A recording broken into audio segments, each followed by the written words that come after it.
Now we're going to take that very same motion that we practiced in the video right before, and we're going to translate it into an overhead swing. So remember, we had the racket on edge, and we were closing, and this is by turning your hand, forearm, and shoulder inward. Notice how my wrist did not move there. I'm just simply rotating my hand, forearm, and shoulder. We're going to take that very same motion, and now we're going to put it up here where my racket is on edge. If you've studied serve technique at all, you know that this is crucial. The racket on edge going up towards contact.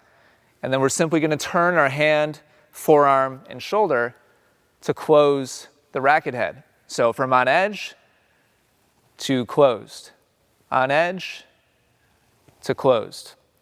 Again, notice my wrist, how it's not turning upwards or downwards, it's staying neutral, and I'm just simply turning my hand, forearm, and shoulder.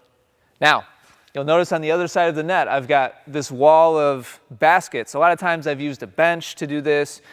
I really like having some kind of physical target like this, or obstruction. That's what it is. What I'm going to be doing here is practicing that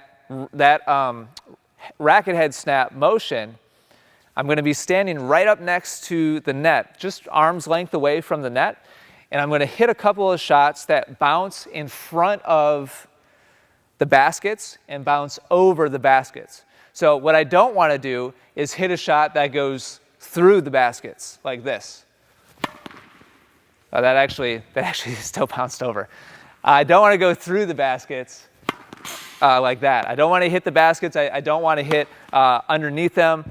What I'm trying to do here is essentially spike the ball so that it bounces and then goes up and over them. I probably could even move them closer. They're about 3 feet inside the service line or so. And what I'm going to do here is I'm going to start in this on-edge position. I'm going to toss, and then I'm going to close the racket head. So watch this. Okay? Now this is not aggressive. I'm not snapping the racket head, hard or aggressively or fast.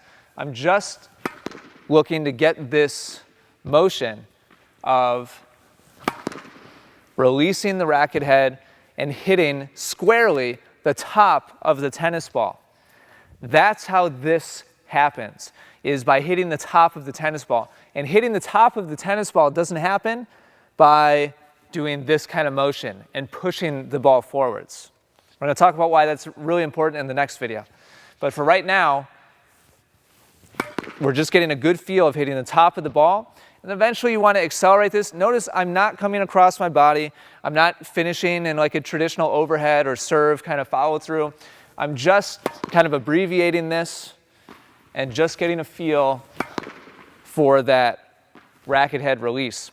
And eventually what you want to do is accelerate this a little bit more, still not aggressively, but just speed it up a little bit.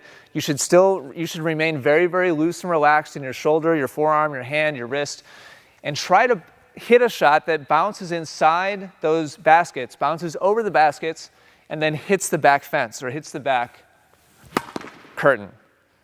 So that was just a tiny bit short. I'm going to accelerate just a little bit more, and there's the middle of the back curtain. It's just a little bit short. You should be able to remain pretty relaxed,